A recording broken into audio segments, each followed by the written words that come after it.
മക്കൾ ഇതര മതവിഭാഗത്തിൽപ്പെട്ടവരെ പ്രണയിച്ച് വിവാഹം കഴിക്കുന്നതിനോട് യാഥാസ്ഥിതികരായ ചില മാതാപിതാക്കൾ എതിർപ്പ് പ്രകടിപ്പിക്കാറുണ്ട്.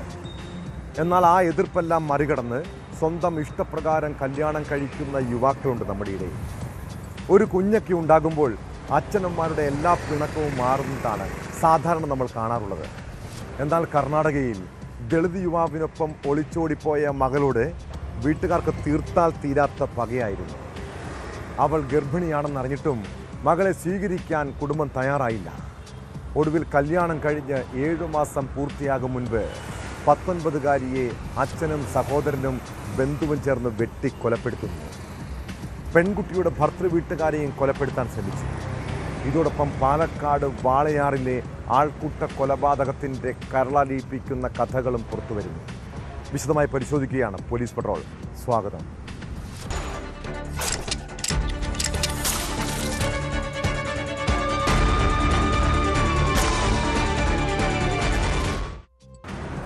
വീട്ടുകാരുടെ താല്പര്യങ്ങൾക്ക് വിരുദ്ധമായി ജാതി മാറി പ്രണയിച്ച് വിവാഹം കഴിക്കുന്നത് മഹാ അപരാധമാണെന്ന് കരുതുന്ന ഒരു തലമുറയുണ്ട് ഈ രാജ്യത്ത്.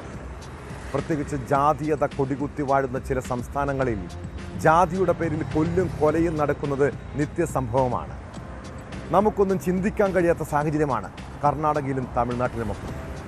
ഇഷ്ടപ്പെട്ടയാളെ പ്രണയിച്ച് വിവാഹം കഴിച്ചാൽ പിന്നെ പകയും പ്രതികാരവുമായി. ഒടുവിൽ ദുരഭിമാന കൊലകൾ പോലും അരങ്ങേറുന്നു. ദളിത് യുവാവിനെ പ്രണയിച്ച് വിവാഹം കഴിച്ചതിന് ഗർഭിണിയായ യുവതിയെ അച്ഛനും സഹോദരനും ബന്ധുവും ചേർന്ന് വെട്ടിക്കൊലപ്പെടുത്തിയത് കർണാടകയിൽ വലിയ കോളിളക്കം സൃഷ്ടിച്ചിരിക്കുകയാണ്. ഹുബളി സ്വദേശിനി മന്യ പാട്ടീൽ എന്ന 19-കാരിയാണ് കൊല്ലപ്പെട്ടത്. സംഭവത്തിൽ 3 പ്രതികളെയും പോലീസ് അറസ്റ്റ് ചെയ്തു. ആക്രമണത്തിൽ ഗുരുതരമായി പരിക്കേറ്റ ഭർത്തൃമാതാവ് ആശുപത്രിയിൽ ചികിത്സയിലാണ്.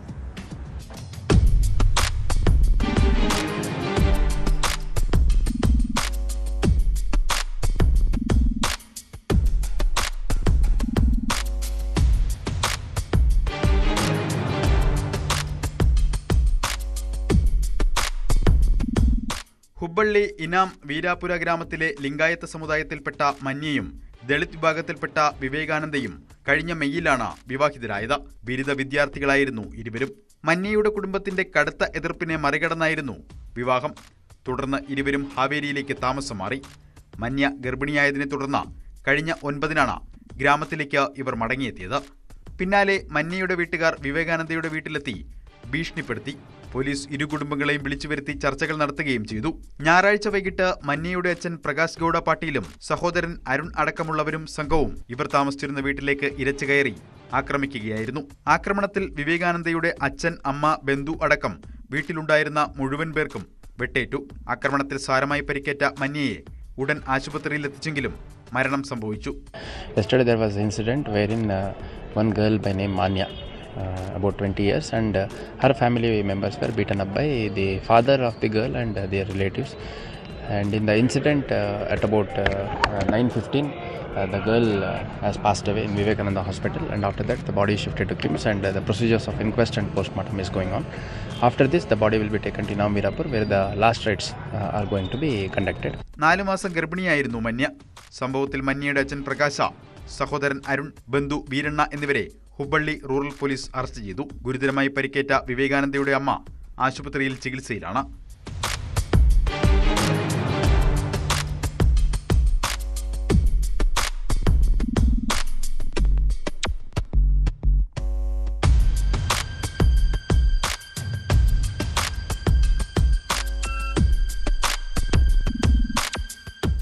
ന്യൂസ് 18 ബംഗളൂരു.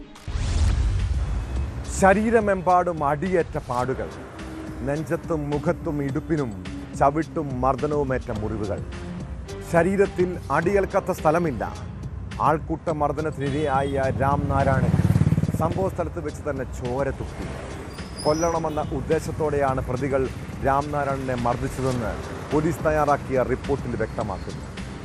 വാളയാർ അട്ടപ്പള്ളത്ത് ആൾക്കൂട്ട മർദ്ദനത്തിൽ ഛത്തീസ്ഗഡ് സ്വദേശി രാംനാരായണൻ കൊല്ലപ്പെട്ട കേസിൽ അറസ്റ്റിലായവർ മറ്റു നിരവധി കേസുകളിലും പ്രതിയെന്ന് റിമാൻഡ് റിപ്പോർട്ടിലുണ്ട്. പ്രതികളുടെ രാഷ്ട്രീയ ബന്ധവും ചർച്ചയാവുകയാണ്. അതേസമയം കേസിൽ പോലീസിന് വീഴ്ച സംഭവിച്ചെന്നും വിമർശനമുയരുന്നു.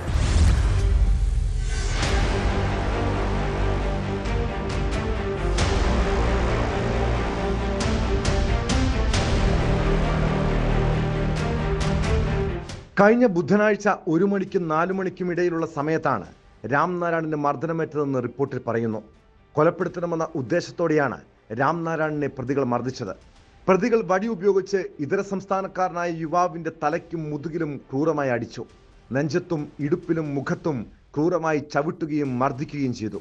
മർദ്ദനത്തെ തുടർന്ന് രാംനാരായണൻ സംഭവസ്ഥലത്ത് വെച്ച് തന്നെ ചോര തുപ്പിയതായും റിമാൻഡ് റിപ്പോർട്ടിൽ പറയുന്നുണ്ട്. തുടർന്ന് പോലീസ് എത്തി പാലക്കാട് ജില്ലാ ആശുപത്രിയിലേക്ക് ആംബുലൻസിൽ കയറ്റി അയക്കുകയായിരുന്നു. രാത്രി 7:40 മരണം സംഭവിച്ചു. വാളയാർ സ്റ്റേഷനിൽ നിന്നെത്തിയ പോലീസിനും സംഭവത്തിൽ വലിയ വീഴ്ചയുണ്ടായതായി സൂചനയുണ്ട്. സംഭവം ഗുരുതരമാണെന്ന് തിരിച്ചറിഞ്ഞിട്ടും വാഹനത്തിൽ ഒപ്പം പോകുന്നതിനോ രാംനാരായണനെ ആശുപത്രിയിൽ നേരിട്ടെത്തിക്കുന്നതിനോ പോലീസ് തയ്യാറായില്ലെന്ന് അറസ്റ്റിലായ 5 പ്രതികളുടെ റിമാൻഡ് റിപ്പോർട്ട് വ്യക്തമാക്കുന്നു.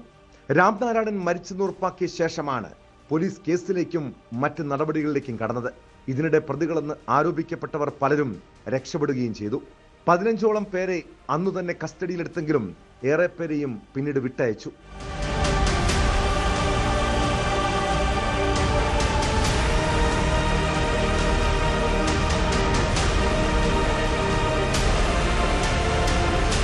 പതിനഞ്ചോളം പേരാണ് രാംനാരായണനെ മർദ്ദിച്ചതെന്നാണ് പ്രാഥമിക വിവരം. എന്നാൽ വാളയാർ പോലീസ് അറസ്റ്റ് ചെയ്തത് 5 പേരെ മാത്രം. പിടിയിലാവാനുള്ള പലരും നാടുവിട്ടു. ക്രൈംബ്രാഞ്ച് നടത്തിയ പ്രാഥമിക പരിശോധനകളിലാണ് അറസ്റ്റ് ഭയന്ന് 10ലേറെ പേർ ഒളിവിൽ പോയതായി കണ്ടെത്തിയത്. പിടിയിലായവരിൽ നിന്ന് ലഭിക്കുന്ന വിവരമനുസരിച്ച് ചില സ്ത്രീകളും രാംനാരായണനെ വടികൊണ്ട് തല്ലിയതായി സൂചനയുണ്ട്. കൂടുതൽ വീഡിയോ ദൃശ്യങ്ങളും സാഹചര്യ തെളിവുകളും ക്രൈംബ്രാഞ്ച് ശേഖരിച്ചു വരികയാണ്. ക്രൈംബ്രാഞ്ച് സംഘം പൂർണ്ണ അന്വേഷണ ചുമതല ഏറ്റെടുക്കുന്ന മുറയ്ക്ക് റിമാൻഡിലുള്ളവരെ കസ്റ്റഡിയിൽ വാങ്ങി കൂടുതൽ തെളിവെടുപ്പ് നടത്തും. കേസിലെ മറ്റ് പ്രതികളുടെ അറസ്റ്റ് അടക്കമുള്ള നടപടികൾക്കും ക്രൈംബ്രാഞ്ച് സംഘം ഉടൻ നീങ്ങുമെന്നാണ് സൂചന. നിലവിൽ ചുമത്തിയിട്ടുള്ള കൊലപാതക കുറ്റത്തിന് പുറമെ ആൾക്കൂട്ട കൊലപാതകം, SC/ST പീഡന നിരോധന നിയമം തുടങ്ങിയ വകുപ്പുകൾ കൂടി പ്രതികൾക്കെതിരെ ചുമത്തണമെന്ന് ബന്ധുക്കളും പൊതുപ്രവർത്തകരും ആവശ്യപ്പെട്ടിട്ടുണ്ട്. 5 പ്രതികൾക്ക് ഇതുവരെ അറസ്റ്റ് ചെയ്തിട്ട് ഇതിലെ നമ്മുടെ ഇൻവെസ്റ്റിഗേഷൻ ഇപ്പോൾ നടക്കൊണ്ടിരിക്കുകയാണ്. സോ അന്വേഷണം പ്രകാരം ഇതിലെ വേറെ ഏത് ഓഫൻസുകളാണ് അട്രാക്റ്റ് ആയിട്ട് വരുന്നത്, ആ ഓഫൻസുകളിൻ്റെ ബന്ധപ്പെട്ട സെക്ഷൻ നമുക്ക് കൂട്ടിച്ചേർക്കാൻ പോകുന്നു. ആസ് പെർ ഇൻവെസ്റ്റിഗേഷൻ ആണ് ഫർദർ പ്രോഗ്രസ് കേസിൻ്റെ. അതിനിടെ പ്രതികളുടെ രാഷ്ട്രീയവും ക്രിമിനൽ പശ്ചാത്തലവും ചർച്ചയാകുകയാണ്. നിലവിൽ അറസ്റ്റിലായ 4 പേരും BJP അനുഭാവികളാണ്. ഒന്നാം പ്രതി അനു 15ഓളം കേസുകളിലെ പ്രതിയാണ്. മാരകായുധങ്ങളുമായുള്ള ആക്രമണം, അടിപിടി എന്നിവയും ഇതിൽ ഉൾപ്പെടുന്നു. 2ാം പ്രതി പ്രസാദിനും 3ാം പ്രതി മുരളിക്കുമെതിരെ വാളയാർ സ്റ്റേഷനിൽ 2 വീതം കേസുകളുണ്ട്. 4ാം പ്രതി ആനന്ദിനെതിരെ വാളയാർ പോലീസ് സ്റ്റേഷനിൽ 1 കേസുണ്ട്. 5ാം പ്രതി വിപിൻ പാലക്കാട് ടൗൺ നോർത്ത് സ്റ്റേഷനിലെ 2 കേസുകളിലും വാളയാർ സ്റ്റേഷനിലെ 1 കേസിലും പ്രതിയാണ്. ഇതിന്റെ അടിസ്ഥാനത്തിൽ പ്രതികൾക്ക് ജാമ്യം നൽകരുതെന്ന ആവശ്യവും അന്വേഷണ സംഘം കോടതിയിൽ ഉന്നയിക്കും.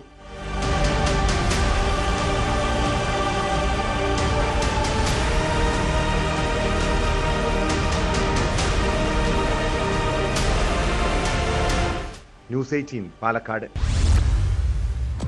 പോലീസ് കലൂരിലെ ഹോട്ടലിലെത്തിയപ്പോൾ നടൻ ഷൈൻ ടോം ചാക്കോ 3ാം നിലയിൽ നിന്ന് താഴേക്ക് ചാടിയത് എന്തിനായിരിക്കും?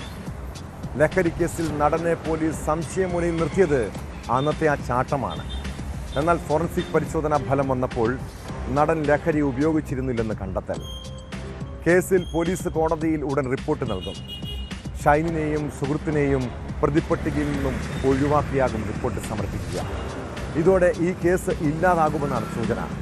സംസ്ഥാനത്ത് ആദ്യമായി കൊക്കൈൻ ഉപയോഗവുമായി ബന്ധപ്പെട്ട് രജിസ്റ്റർ ചെയ്ത കേസിലും ഷൈനിനെ 10 വർഷത്തിന് ശേഷം കോടതി കുറ്റവിമുക്തനാക്കിയിരുന്നു.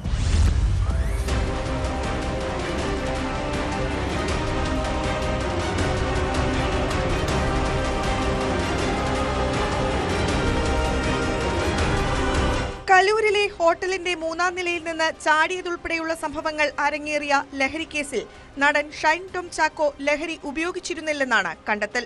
ഫോറൻസിക് പരിശോധനയിലാണ് ഇക്കാര്യം വ്യക്തമായത്. എറണാകുളം നോർത്ത് പോലീസ് സ്റ്റേഷനിലായിരുന്നു ഇതുമായി ബന്ധപ്പെട്ട് ഷൈൻ ടോമിനെതിരായ കേസ് രജിസ്റ്റർ ചെയ്തിരുന്നത്. ഇതോടെ ഈ കേസ് ഇല്ലാതാകും. കൊച്ചി അടക്കമുള്ള ഇടങ്ങളിൽ ലഹരി വിതരണം ചെയ്യുന്നതിന് നേതൃത്വം നൽകുന്നയാളെ പിന്തുടർന്നാണ് കലൂരിലെ ഒരു ഹോട്ടലിന്റെ പരിസരത്ത് ഡാൻസ് ഓഫ് സംഘം എത്തിയത്. തുടർന്നാണ് നടൻ ഷൈൻ ടോം ചാക്കോയും ഒരു സുഹൃത്തും ഇവിടെയുള്ളതായി ഡാൻസ് ഓഫ് സംഘത്തിന് മനസ്സിലാകുന്നത്. ഡാൻസ് ഓഫ് സംഘം ഷൈൻ ടോമിന്റെ മുറിയിലെത്തിയെങ്കിലും ഷൈൻ പിന്നിലെ ജനാല വഴി താഴേക്ക് ചാടി അവിടെ നിന്ന് രക്ഷപ്പെട്ടു. മുറി പരിശോധിച്ച ഡാൻസ് ഓഫ് സംഘത്തിന് പക്ഷേ ലഹരിയുമായി ബന്ധപ്പെട്ട തെളിവുകൾ കണ്ടെത്താനായില്ല.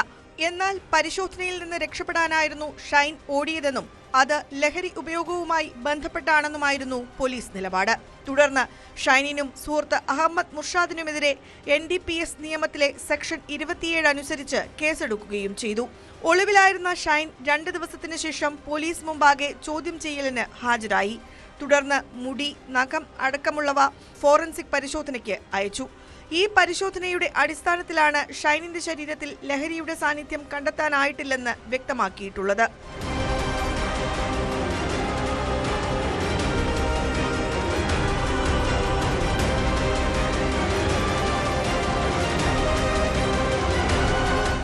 ഷൈൻ ലഹരി ഉപയോഗിച്ചിട്ടാണ് അസ്വാഭാവികമായി പെരുമാറിയതെന്ന പോലീസ് വാദം തള്ളിക്കളയുന്നതാണ് സ്റ്റേറ്റ് ഫോറൻസിക് ലബോറട്ടറിയുടെ റിപ്പോർട്ട്.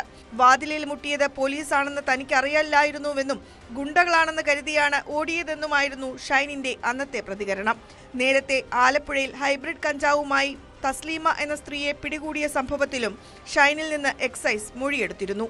എന്നാൽ ഷൈനിന് ഇതിൽ പങ്കില്ലെന്ന് കണ്ടെത്തുകയായിരുന്നു.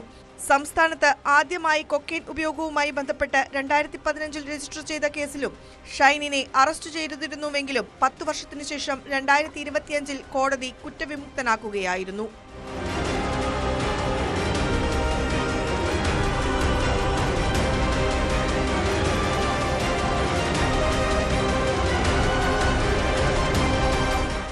ന്യൂസ് 18 കൊച്ചി.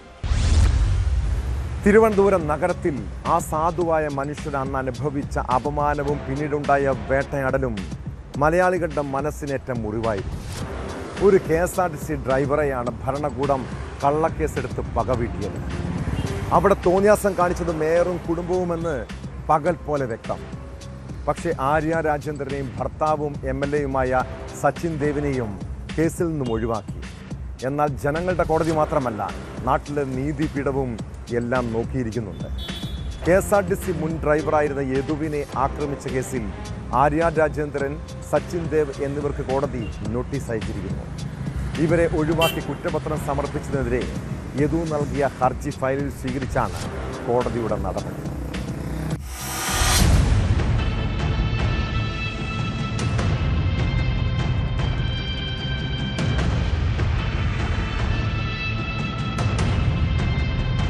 ആര്യ രാജേന്ദ്രൻ, ഭർത്താവും ബാലുശ്ശേരി MLAയുമായ സച്ചിൻ ദേവ്, മേയറുടെ സഹോദരൻ അരവിന്ദിന്റെ ഭാര്യ ആര്യ എന്നിവരെ ഒഴിവാക്കി കുറ്റപത്രം സമർപ്പിച്ചതിനെതിരെ യദു നൽകിയ ഹർജി ഫയലിൽ സ്വീകരിച്ചാണ് കോടതി നോട്ടീസ് അയച്ചത്. ജനുവരി 21 നേരിട്ടോ അഭിഭാഷകൻ മുഖേനയോ ഇവർ ഹാജരാകണം. FIRൽ പേരുള്ള എല്ലാവരെയും പ്രതിയാക്കണമെന്നും ഇപ്പോൾ സമർപ്പിച്ച കുറ്റപത്രം തള്ളണമെന്നുമാണ് യദുവിന്റെ ഹർജിയിലെ ആവശ്യം. തന്നോടൊപ്പം ഡ്യൂട്ടിയിലുണ്ടായിരുന്ന കണ്ടക്ടർ സുബിനെ കൂടി പ്രതിയാക്കണമെന്നാണ് പുതിയ ഹർജിയിൽ യദുവിന്റെ ആവശ്യം. സുബിനാണ് ബസ്സിലുണ്ടായിരുന്ന ക്യാമറയുടെ മെമ്മറി കാർഡ് മേയറടക്കമുള്ള പ്രതികളുടെ സമ്മർദ്ദത്തെ തുടർന്ന് നശിപ്പിച്ചതെന്നാണ് ആരോപണം.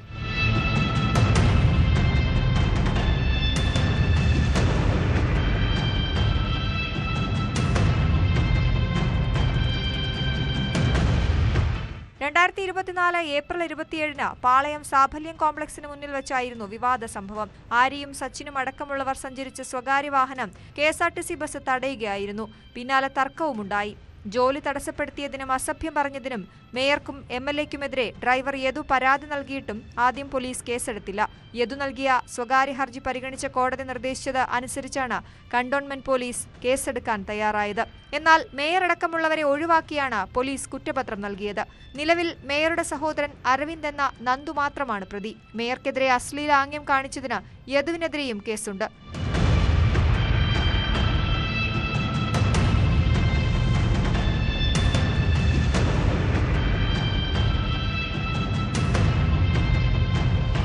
ന്യൂസ് 18 തിരുവനന്തപുരം. തടവുകാരിൽ നിന്ന് പണം കൈക്കൂലി വാങ്ങിയതിന് തെളിവുകൾ ഉണ്ടായിട്ടും ജയിൽ DIG വിനോദ് കുമാറിനെ ആരാണ് സംരക്ഷിക്കുന്നത്? വിജിലൻസ് കേസെടുത്തിട്ടും പോലീസ് ഉന്നതനെതിരെ ഇതുവരെയും യാതൊരു നടപടിയുമില്ല. വിനോദ് കുമാറിനെ സസ്പെൻഡ് ചെയ്യാൻ വിജിലൻസ് മേധാവി സർക്കാരിന് ശുപാർശ നൽകിയിട്ടുണ്ട്. IPS ഉദ്യോഗസ്ഥന്റെ അനധികൃത സ്വത്ത് സമ്പാദനത്തിലും കൂടുതൽ അന്വേഷണം തുടങ്ങിയിരിക്കുകയാണ്. പരിശോധനയിൽ കൂടുതൽ രേഖകൾ ഉൾപ്പെടെ വിജിലൻസ് പിടിച്ചെടുത്തു. ഗുണ്ടാ ക്രിമിനൽ സംഘങ്ങളുമായുള്ള വിനോദ് കുമാറിൻ്റെ ബന്ധങ്ങളും പരിശോധിക്കേണ്ടതാണ്.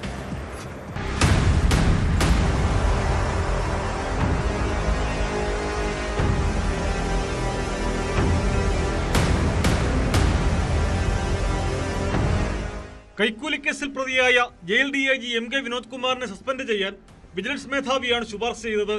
വിഷയത്തിൽ സർക്കാർ ഉടൻ നടപടി സ്വീകരിക്കുമെന്നാണ് സൂചന. ഡിസംബർ 17-നാണ് വിനോദ് കുമാറിനെതിരെ വിജിലൻസ് കേസെടുത്തത്. കുറ്റവാളികൾക്ക് പരോളിനും ജയിലിൽ സൗകര്യങ്ങളൊരുക്കാനും DIG പണം വാങ്ങിയെന്നാണ് വിജിലൻസിന്റെ കണ്ടെത്തൽ. കൊടിസുനിയും അണ്ണൻ സിജിത്തുമടക്കം TP കേസിലെ പ്രതികൾക്ക് ജയിലിൽ സൗകര്യങ്ങളൊരുക്കാൻ ഇവരുടെ ബന്ധുക്കളിൽ നിന്ന് വിനോദ് കൈക്കൂലി വാങ്ങിയെന്നും കണ്ടെത്തിയിട്ടുണ്ട്. സുനിയുടെ കൊട്ടേഷന്റെ തെളിവുകൾ നശിപ്പിക്കാനും വിനോദ് കുമാർ കൂട്ടുനിന്നതായാണ് ആരോപണം. അനധികൃത സ്വത്ത് സമ്പാദനത്തിലും വിനോദ് കുമാറിനെതിരെ അന്വേഷണം നടക്കുന്നുണ്ട്. വിജിലൻസ് സ്പെഷ്യൽ സെല്ലാണ് അന്വേഷണം തുടങ്ങിയത്. DIGയുടെ വീട്ടിലും ക്വാർട്ടേഴ്സിലും വിജിലൻസ് റെയ്ഡ് നടത്തി. ബാങ്ക് രേഖകളും ഭൂമി ഇടപാടുകളുടെ രേഖകളും പിടിച്ചെടുത്തിട്ടുണ്ട്.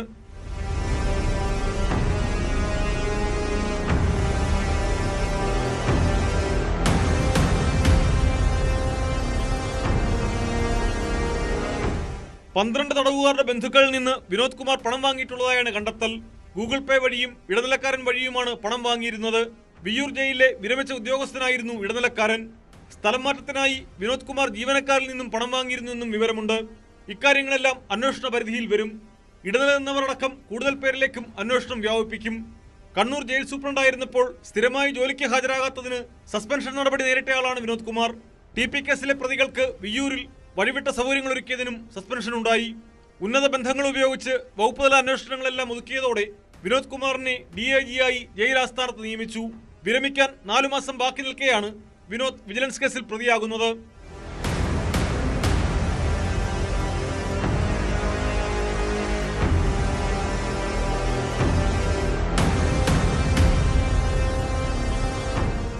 ന്യൂസ് 18 തിരുവനന്തപുരം. നടിയെ ആക്രമിച്ച കേസിൽ അതിജീവിതയെ ആക്ഷേപിക്കുന്ന രീതിയിലുള്ള പ്രതി മാർട്ടിൻ്റെ വീഡിയോ സൈബർ കൊട്ടേഷനായിരുന്നു.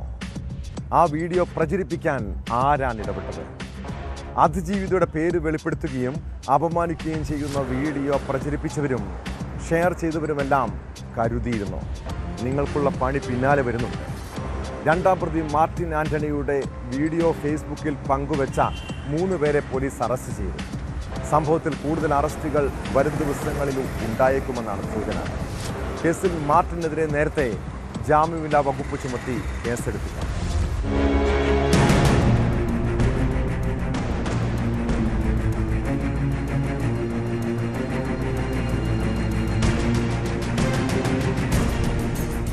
നടിയെ ആക്രമിച്ച കേസിലെ രണ്ടാം പ്രതിയായ മാർട്ടിന്റെ വീഡിയോ പങ്കുവച്ച 3 പേരെ തൃശൂർ സിറ്റി പോലീസാണ് അറസ്റ്റ് ചെയ്തത്.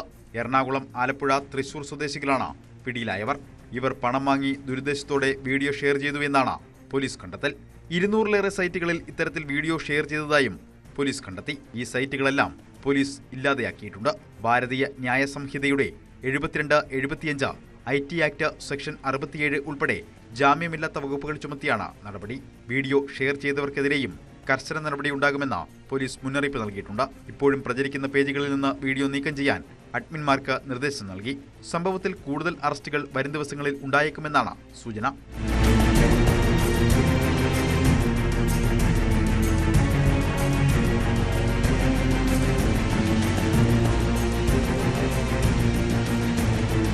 അതിജീവിതയുടെ പേര് വെളിപ്പെടുത്തി വീഡിയോ പോസ്റ്റ് ചെയ്ത മാർട്ടിനെതിരെ പോലീസ് നേരത്തെ കേസെടുത്തിരുന്നു.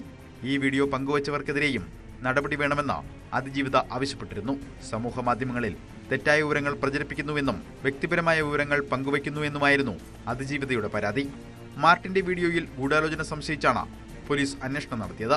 സമൂഹ മാധ്യമങ്ങളിൽ അതിജീവിതയെ അധിക്ഷേപിക്കാനായി ആരെങ്കിലും സാമ്പത്തിക സഹായം നൽകിയിട്ടുണ്ടോ എന്നതടക്കമാണ് പോലീസ് പരിശോധിച്ചത്. ജീവിതയ്ക്ക് എതിരെയുള്ള കുറിപ്പുകളിൽ സാമ്യതയുണ്ടെന്നും പോലീസ് കണ്ടെത്തിയിരുന്നു.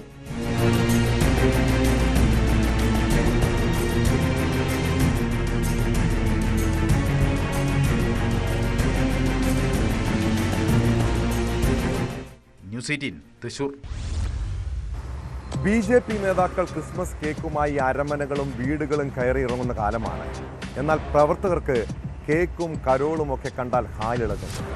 പാലക്കാട് കരോൾ സംഘത്തെ ആക്രമിച്ച RSS BJP പ്രവർത്തകരെ കുറിച്ചാണ് പറഞ്ഞു വരുന്നത്. സ്കൂൾ വിദ്യാർത്ഥികളായ 10 അംഗ സംഘത്തിന് നേരെയാണ് ആക്രമണമുണ്ടായത്. കേസിൽ പുതുശ്ശേരി സ്വദേശി അശ്വിൻ രാജിനെ കസബ പോലീസ് അറസ്റ്റ് ചെയ്തു. കൂടുതൽ പ്രതികൾ ഉടൻ അറസ്റ്റിലാകുമെന്നാണ് പോലീസ് നൽകുന്ന വിവരം.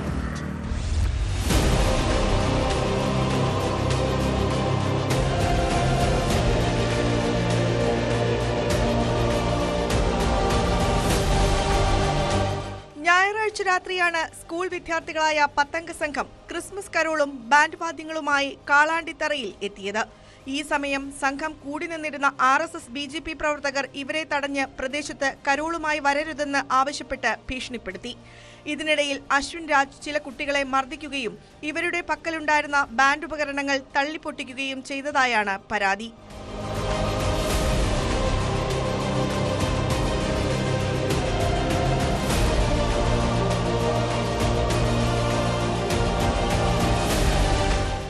സ്കൂൾ വിദ്യാർത്ഥികളായ 14 പേരാണ് കരോൾ സംഘത്തിൽ ഉണ്ടായിരുന്നത്. കുട്ടികൾ ഉടൻ തന്നെ പുതുശ്ശേരിയിലെ CPM പ്രവർത്തകരെ വിവരമറിയിച്ച് അവരോടൊപ്പം പോലീസ് സ്റ്റേഷനിലെത്തി പരാതി നൽകി. തുടർന്ന് നടത്തിയ അന്വേഷണത്തിലാണ് അശ്വിൻ രാജിനെ പിടികൂടിയത്. ഇയാൾക്കെതിരെ വധശ്രമം ഉൾപ്പെടെയുള്ള വകുപ്പുകൾ ചുമത്തിയിട്ടുണ്ട്. കോടതിയിൽ ഹാജരാക്കിയ പ്രതിയെ റിമാൻഡ് ചെയ്തു. കേസിൽ മുഴുവൻ പ്രതികളെയും തിരിച്ചറിഞ്ഞെന്നും കൂടുതൽ പ്രതികൾ ഉടൻ അറസ്റ്റിലാകുമെന്നും പോലീസ് അറിയിച്ചു. അറസ്റ്റിലായ അശ്വിൻ രാജ് അടിപിടി ഉൾപ്പെടെ 3 കേസുകളിൽ പ്രതിയാണ്. അതേസമയം ഇയാൾക്ക് RSSുമായോ BJPയുമായോ ബന്ധമില്ലെന്നും മദ്യലഹരിയിലുണ്ടായ ആക്രമണമാണിതെന്നും BJP പ്രാദേശിക നേതൃത്വം പറയുന്നു.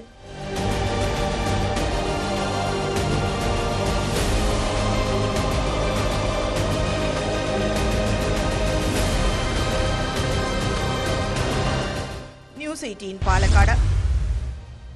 ശബരിമല അയ്യപ്പന്റെ സ്വർണം കട്ടവർക്കെല്ലാം ഇപ്പോൾ ഉറക്കമില്ലാത്ത രാത്രികളാണ്. ആരൊക്കെ സംരക്ഷിക്കാൻ നോക്കിയാലും ഏത് ഉന്നതനാണേലും വീടും കേട്ടോ.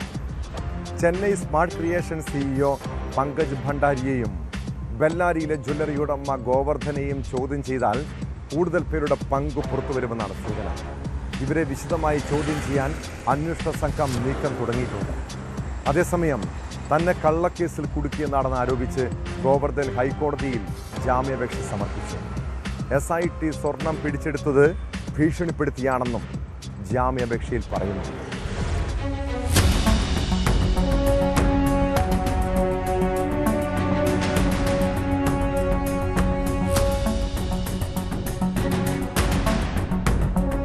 തന്നെ കള്ളക്കേസിൽ കുടുക്കിയതാണെന്ന് ആരോപിച്ചാണ് ബെല്ലാരിയിലെ റോഥം ജ്വല്ലറി ഉടമ ഗോവർദ്ധൻ ഹൈക്കോടതിയിൽ ജാമ്യാപേക്ഷ സമർപ്പിച്ചത്.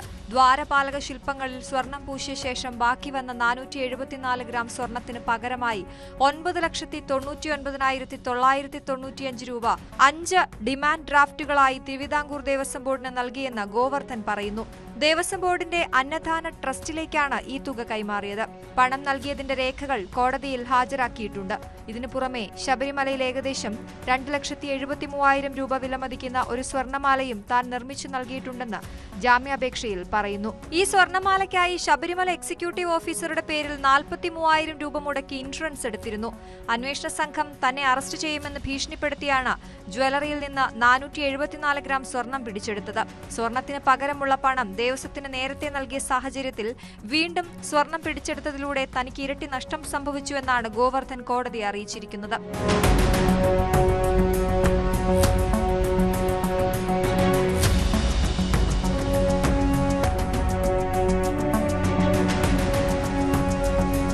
അതേസമയം Chennai smart creation CEO Pankaj ഭണ്ഡാരിയെയും ഗോവർദ്ധനെയും വിശദമായി ചോദ്യം ചെയ്യുന്നതോടെ കൂടുതൽ വിവരങ്ങൾ ലഭിക്കുമെന്ന കണക്കുകൂട്ടലാണ് അന്വേഷണ സംഘം. റിമാൻഡിലുള്ള ഇവരെ കസ്റ്റഡിയിൽ വാങ്ങി ചോദ്യം ചെയ്യാനാണ് നീക്കം.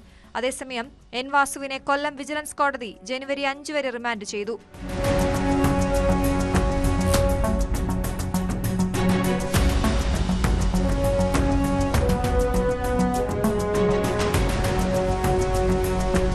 വിവിധ ബ്യൂറോകൾക്കൊപ്പം news desk news 18.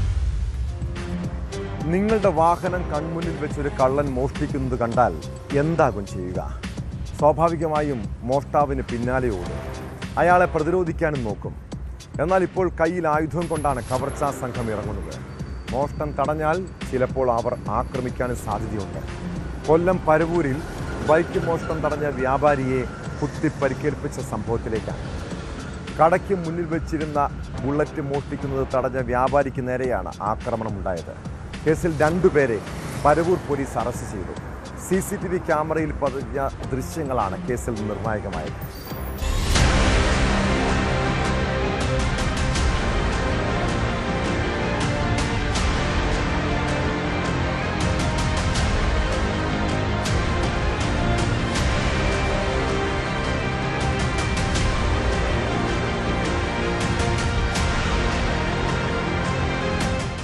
Poothakkulam panchayat ഓഫീസിന് സമീപം വ്യാപാര സ്ഥാപനത്തിനു മുന്നിൽ കടയുടമ വച്ചിരുന്ന ബുള്ളറ്റാണ് പ്രതികൾ മോഷ്ടിക്കാൻ ശ്രമിച്ചത്. കഴിഞ്ഞ ദിവസം ഉച്ചയ്ക്ക് 12 മണിയോടെയായിരുന്നു സംഭവം. താക്കോൽ വാഹനത്തിൽ തന്നെയുണ്ടായിരുന്നു. മറ്റൊരു വാഹനത്തിലെത്തിയ പ്രതികളിൽ ഒരാൾ പരിസരം നിരീക്ഷിച്ച ശേഷം ബുള്ളറ്റ് സ്റ്റാർട്ട് ചെയ്ത് കടന്നുകളയാൻ ശ്രമിക്കുകയായിരുന്നു.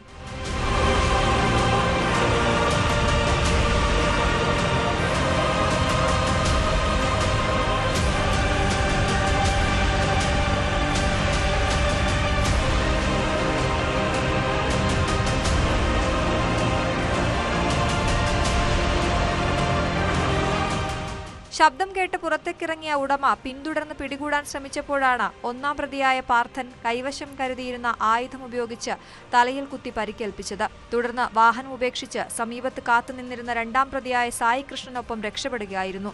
സംഭവത്തിൽ കേസെടുത്ത പരവൂർ പോലീസ് പരവൂർ പാരിപ്പള്ളി റോഡിലെ സ്ഥാപനങ്ങളിലും പെട്രോൾ പമ്പുകളിലും സ്ഥാപിച്ചിരുന്ന CCTV ക്യാമറ ദൃശ്യങ്ങൾ പരിശോധിച്ചാണ് പ്രതികളിലേക്ക് എത്തിയത്.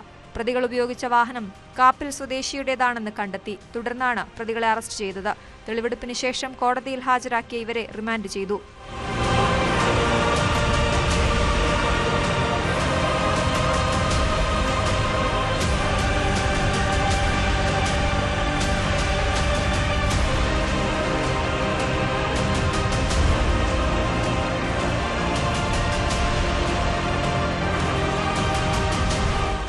ന്യൂസ് 18 കൊല്ലം. 1500 രൂപയുടെ കൂപ്പൺ എടുത്താൽ 3300 സ്ക്വയർ ഫീറ്റ് വീടും 26 സെന്റ് സ്ഥലവും സമ്മാനം. കണ്ണൂർ കേളകം സ്വദേശിയായ പ്രവാസിയാണ് കടം വീട്ടാൻ സമ്മാന കൂപ്പണുമായി രംഗത്തിറങ്ങിയത്. കേരളത്തിലും വിദേശത്തും ഉൾപ്പെടെയുള്ള നിരവധി ആളുകൾ സമ്മാന കൂപ്പൺ എടുത്തു. സംഭവം കേരള ലോട്ടറി വകുപ്പ് അറിഞ്ഞതോടെ പ്രവാസിക്ക് പിടിവീണിരിക്കുന്നു. കേസിൽ കേളകം സ്വദേശി ബെന്നിയെ പോലീസ് അറസ്റ്റ് ചെയ്തു.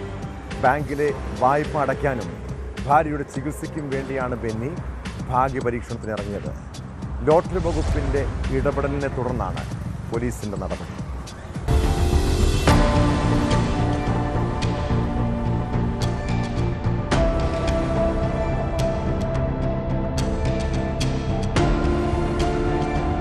ബാങ്കിൽ നിന്നും വായ്പയായി എടുത്ത തുക തിരിച്ചടയ്ക്കാനായിരുന്നു ലോട്ടറി മാതൃകയിൽ നിയമവിരുദ്ധമായുള്ള നറുക്കെടുപ്പിന് ബെന്നി നീക്കം നടത്തിയത്.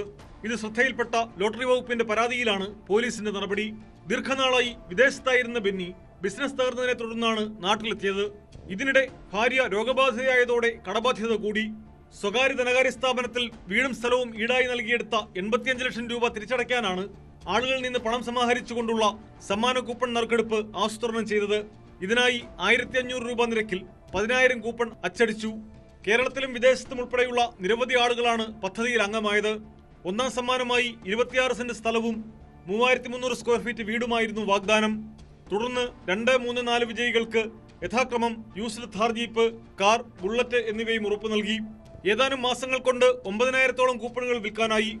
കടം തീർത്ത ശേഷം ബാക്കിയുള്ള പണത്തിന് ചെറിയൊരു വീട് വാങ്ങി താമസം മാറാനായിരുന്നു ബെന്നിയുടെ തീരുമാനം. കൂപ്പൺ വിറ്റ പണം കൊണ്ട് അടിയന്തരമായി തീർക്കേണ്ട ബാധ്യതകൾ തീർത്തതായും ബെന്നി പറയുന്നു. ആദ്യം ഇത് തുടങ്ങിയത് മാർച്ച് മാസം ലാസ്റ്റാണ്. അന്നേരം ഇതിൻ്റെ വെരിഫിക്കേഷനായിട്ട് സ്പെഷ്യൽ ബ്രാഞ്ചിൽ നിന്ന് വിളിച്ച് അന്വേഷിക്കുകയും ഇത് ജെന്യുവൻ ആണോ എന്ന് ചോദിക്കുകയും ചെയ്തു. അപ്പോൾ ഞാൻ അതിൻ്റെ ഡീറ്റെയിൽസ് കൊടുത്തു. അവരതിന് അനുമതി പോലെ ഓക്കെ എന്ന് പറഞ്ഞതുകൊണ്ട് മാത്രമാണ് ഞാൻ ഇതുമായിട്ട് മുന്നോട്ട് പോയത്. അതിൻ്റെ ശേഷം ക്രൈംബ്രാഞ്ചിൽ നിന്നും പിന്നെ ഈ സ്റ്റേഷനിൽ നിന്നും എല്ലാം വിളിച്ച് ഇതിൻ്റെ സ്റ്റേറ്റ്മെന്റ് എല്ലാം എന്നോട് മേടിച്ചിരുന്നു. അതെല്ലാം കൂടിയാണ് ഞാൻ ഇത് മുന്നോട്ട് കൊണ്ടുപോയി ഇത്രത്തോടെ എത്തിച്ചത്. ഈ മാസം 20-നായിരുന്നു നറുക്കെടുപ്പ് തീരുമാനിച്ചത്. ഇത് സംബന്ധിച്ച വാർത്ത പ്രാദേശിക ചാനൽ സംപ്രേഷണം ചെയ്തതോടെയാണ് അനധികൃത നറുക്കെടുപ്പ് കേരള ലോട്ടറി വകുപ്പിന്റെ ശ്രദ്ധയിൽപ്പെട്ടത്. തുടർന്ന് പോലീസിൽ പരാതിയും നൽകി. ലോട്ടറി നിയമങ്ങളുടെ ലംഘനമാണ് കൂപ്പൺ പദ്ധതി എന്ന് ചൂണ്ടിക്കാട്ടിയാണ് പോലീസ് നറുക്കെടുപ്പ് തടഞ്ഞത്. അന്വേഷണത്തിന്റെ ഭാഗമായി കഴിഞ്ഞ ദിവസം പ്രതിയുടെ വീട്ടിലെത്തിയ കേളകം പോലീസ് നിരവധി സമ്മാന കൂപ്പണുകളും കൗണ്ടർ ഫോയിലുകളും പിടിച്ചെടുത്തിരുന്നു. തുടർന്നുള്ള വിശദമായ ചോദ്യം ചെയ്യലിലാണ് പ്രതിയുടെ അറസ്റ്റ് പോലീസ് രേഖപ്പെടുത്തിയത്. കോടതിയിൽ ഹാജരാക്കിയ പ്രതിയെ റിമാൻഡ് ചെയ്തു.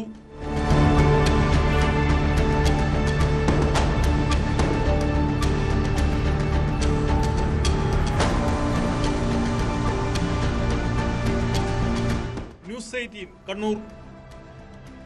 പാലക്കാട് പട്ടാമ്പിയിൽ ലോട്ടറി കടയിൽ മോഷണം നടത്തി കള്ളന്റെ ഭാഗ്യപരീക്ഷണം. പട്ടാമ്പി റെയിൽവേ സ്റ്റേഷന് സമീപത്തെ സൗമ്യ ലോട്ടറി ഏജൻസിയിലാണ് മോഷണം നടന്നത്. പണവും ലക്ഷങ്ങളുടെ ലോട്ടറി ടിക്കറ്റും മോഷണം പോയി.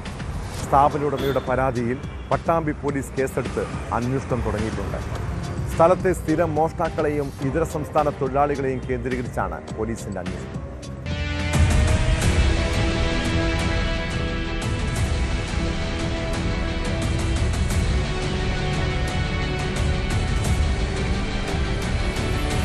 പട്ടാമ്പി ഗുരുവായൂർ റോഡിൽ റെയിൽവേ സ്റ്റേഷൻ റോഡ് ജംഗ്ഷന് സമീപത്തെ സൗമ്യ ലോട്ടറി ഏജൻസിയുടെ ഔട്ട്ലെറ്റിലാണ് മോഷണം നടന്നത്. കഴിഞ്ഞ ദിവസമാണ് സംഭവം.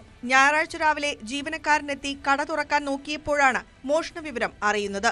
പൂട്ടുപൊളിച്ചാണ് മോഷണം നടത്തിയത്. കടയിൽ നിന്നും 5 ലക്ഷത്തോളം രൂപയുടെ ലോട്ടറി ടിക്കറ്റുകളും 10,000-ഓളം രൂപയും നഷ്ടമായതായാണ് വിവരം.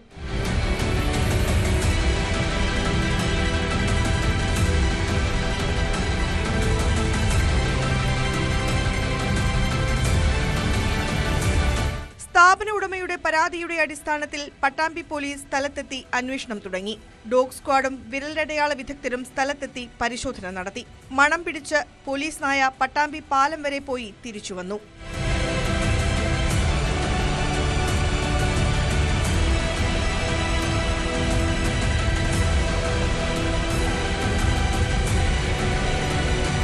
ന്യൂസ് 18 പട്ടാമ്പി. തിരുവനന്തപുരം ബാലരാമപുരത്ത് പട്ടാപ്പകൽ പോലും കള്ളന്മാരെ കൊണ്ട് പൊറുതിമുട്ടിയിരിക്കുകയാണ് നാട്ടുകാർ. വീട്ടുകാർ ജോലിക്ക് പോകുന്ന സമയത്താണ് കവർച്ച. ബാലരാമപുരം മംഗലത്ത് കോണത്തെ വീട്ടിൽ നിന്ന് 3.5 ലക്ഷം രൂപയും 2 പവൻ സ്വർണ്ണാഭരണങ്ങളും കവർന്നു. വീടുമായി അടുപ്പമുള്ളവരെ കേന്ദ്രീകരിച്ചാണ് അന്വേഷണം. പ്രതികളുടൻ പിടിയിലാകുമെന്ന് പോലീസ് പറയുന്നു.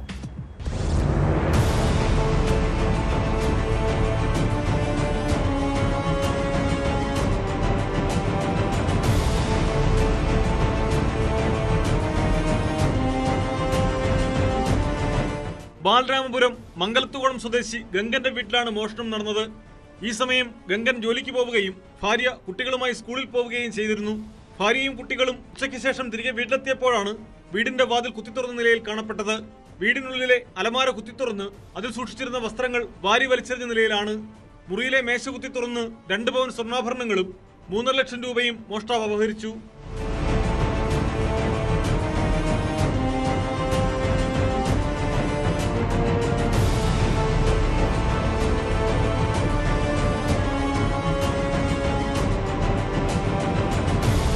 ബാലരാമപുരം പോലീസിൽ പരാതി നൽകിയതിനെ തുടർന്ന് പോലീസ് സ്ഥലത്തെത്തി പരിശോധന നടത്തി.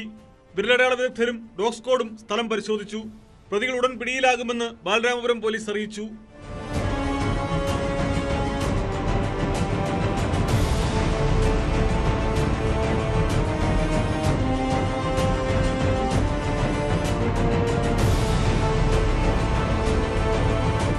ന്യൂസ് 18 നെയ്യാറ്റിൻകര. തദ്ദേശ തെരഞ്ഞെടുപ്പിന്റെ വിജയാഘോഷത്തിനിടെ പലയിടങ്ങളിലും അക്രമ സംഭവങ്ങൾ അരങ്ങേറുന്നുണ്ട്. എന്നാൽ വടക്കൻ കേരളത്തിൽ 2 മുന്നണികളിലെയും പ്രവർത്തകർ തമ്മിൽ പരസ്പരം ഏറ്റുമുട്ടുകയും പാർട്ടി ഓഫീസുകൾക്ക് നേരെ പോലും ആക്രമണം ഉണ്ടാവുകയും ചെയ്യുന്നു. പെരിന്തൽമണ്ണയിൽ പാർട്ടി ഓഫീസുകൾക്ക് നേരെ കല്ലേറുണ്ടായതിനെ ചൊല്ലി CPM മുസ്ലിം ലീഗ് നേർക്കുനേർ പോരാനുണ്ടായത്. UDFന്റെ വിജയാഘോഷത്തിനെത്തിയവരാണ് ആക്രമണത്തിന് തുടക്കമിട്ടതെന്ന് CPM ആരോപിക്കുമ്പോൾ വടകരയിലെ കാഫിർ സ്ക്രീൻഷോട്ട് പോലെയുള്ള കള്ളപ്രചാരണമാണിതെന്നാണ് UDFന്റെ മറുപടി.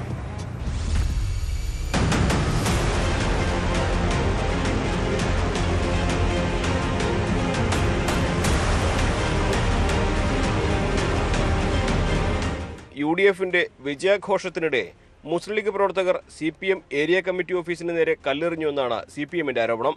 തുടർന്ന് LDF പ്രവർത്തകർ നഗരത്തിൽ നടത്തിയ പ്രതിഷേധ പ്രകടനത്തിനിടെയാണ് ലീഗ് ഓഫീസിന് നേരെ കല്ലേറുണ്ടായത്. സ്ഥലത്തെത്തിയ MLA നജീബ് കാന്തപുരം അടക്കമുള്ള UDF നേതാക്കൾ റോഡ് ഉപരോധിക്കുകയും ഹർത്താൽ പ്രഖ്യാപിക്കുകയും ചെയ്തു. എന്നാൽ മണിക്കൂറുകൾക്കകം മുസ്ലിം ലീഗ് ഓഫീസിന് കല്ലെറിഞ്ഞ 5 LDF പ്രവർത്തകരെ പോലീസ് പിടികൂടിയതോടെ ജനങ്ങളുടെ ബുദ്ധിമുട്ട് മുൻനിർത്തി ഹർത്താലിൽ നിന്ന് പിന്മാറുകയാണെന്ന് UDF പ്രഖ്യാപിച്ചു. CPM ഓഫീസിന് നേരെ UDF ആക്രമണമുണ്ടായി എന്നത് വടകരയിലെ കാഫിർ സ്ക്രീൻഷോട്ട് പോലെയുള്ള കള്ളപ്രചാരണമാണെന്നും MLA നജീബ് കാന്തപുരം. വളരെ ഗൂഢാലോചന നടത്തി ഒരു കാഫിർ സ്ക്രീൻഷോട്ട് പണ്ട് ഉണ്ടാക്കിയ പോലെ ഒരു ഗൂഢാലോചന നടത്തി ഒരു വ്യക്തി ഫേസ്ബുക്കിൽ ഒരു പച്ച നുണ പ്രചരിപ്പിച്ചു. CPMൻ്റെ ഓഫീസിന് നേരെ കല്ലേറുണ്ടായി എന്നതായിരുന്നു ആ നുണ. അപ്പോൾ നമുക്കെല്ലാവർക്കും അറിയാം, CPMൻ്റെ ഓഫീസിന് നേരെ കല്ലേറുണ്ടാകണമെങ്കിൽ ആ CPMൻ്റെ ഓഫീസിൻ്റെ പരിസരത്തേക്ക് ഏതെങ്കിലും ഒരു പ്രവർത്തകനെങ്കിലും പോകുന്നൊരു സാഹചര്യം ഉണ്ടാവണം. അതുണ്ടായിട്ടില്ല.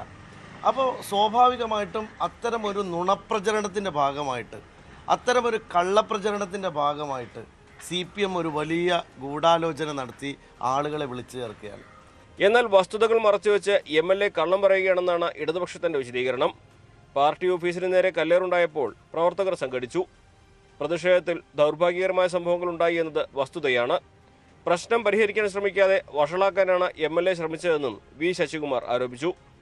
ജീവിതത്തിൽ ആദ്യമായിട്ടാണ് പെരിന്തൽമണ്ണയിലെ CPM ഓഫീസിന് നേരെ ഒരു ആക്രമണം ഉണ്ടാവുന്നത്. ഞങ്ങൾക്ക് ചിന്തിക്കാൻ കഴിയില്ല. അങ്ങനെ ഒരു സംഭവം പെരിന്തൽമണ്ണയിൽ ഇല്ല. ഒരു പാർട്ടി ഓഫീസും മറ്റൊരു പാർട്ടിക്കാർ കയ്യേറുന്നതോ അക്രമം നടത്തുന്നതോ, ഞങ്ങൾ തമ്മിലുള്ള പരസ്പര ബന്ധം അത്ര ശക്തമാണ് പെരിന്തൽമണ്ണയിൽ. രാഷ്ട്രീയ പാർട്ടികൾ തമ്മിലുള്ള പൊതുബന്ധം, ജനാധിപത്യപരമായ ബന്ധം. അപ്പോൾ ഈ വാർത്ത ഞങ്ങളെ ഞെട്ടിച്ചു. ഞാനൊക്കെ ഈ വാർത്ത അറിഞ്ഞിട്ടാണ് ഇങ്ങോട്ട് വന്നത്. പക്ഷേ ഇങ്ങനെ ഒരു സംഭവം ഉണ്ടായി എന്നത് മറച്ചു വെച്ചാണ് പെരിന്തൽമണ്ണ MLA ഒരു വിശദീകരണം നൽകിയിരിക്കുന്നത്. അതായത് ഒരു കെട്ടിച്ചമച്ച കഥയാണ് ഇവിടെ ഉണ്ടായ ആക്രമണം എന്നാണ് അദ്ദേഹം പറയുന്നത്. എങ്ങനെയാണ് ഇങ്ങനെ വസ്തുതകൾ മറച്ചു വെക്കാൻ ഒരു ജനപ്രതിനിധിക്ക്, അതും പെരിന്തൽമണ്ണയിലെ ഒരു MLAക്ക് കഴിയുന്നത് എന്ന് എനിക്ക് മനസ്സിലാവുന്നില്ല. ഞാൻ രണ്ടും അംഗീകരിച്ചിട്ടുണ്ട്. രണ്ട് സംഭവം നടന്നിട്ടുണ്ട്. ഈ സംഭവത്തിൻ്റെ ഒരു ഫലമാണ് പെരിന്തൽമണ്ണയിൽ നടന്ന പ്രകടനം.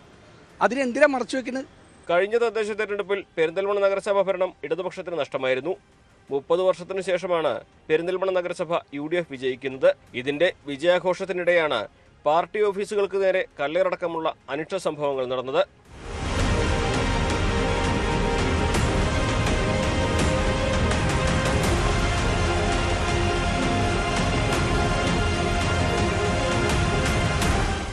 ന്യൂസ് 18 മലപ്പുറം.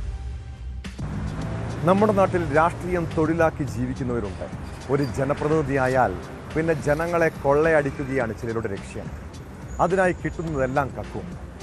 ആലപ്പുഴ കായംകുളത്ത് വ്യാപാരി വ്യവസായി കോഓപ്പറേറ്റീവ് സൊസൈറ്റിയിൽ കോടികളുടെ തട്ടിപ്പ് നടത്തിയ നഗരസഭാ കൗൺസിലറെ കുറിച്ചാണ് പറഞ്ഞു വരുന്നത്.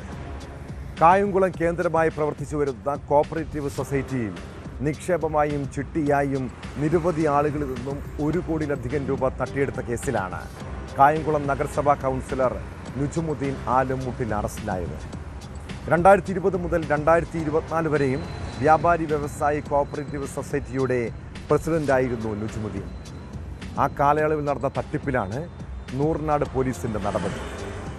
പലനാൾ കള്ളൻ ഒരു നാൾ പിടിയിലാകുമെന്ന് അഴിമതിക്കാരായ എല്ലാ രാഷ്ട്രീയക്കാരും ചിന്തിക്കുന്നത് നല്ലതാണ്. ഇതോടെ പോലീസ് പട്രോൾ പൂർണ്ണമാകുന്നു. നമസ്കാരം.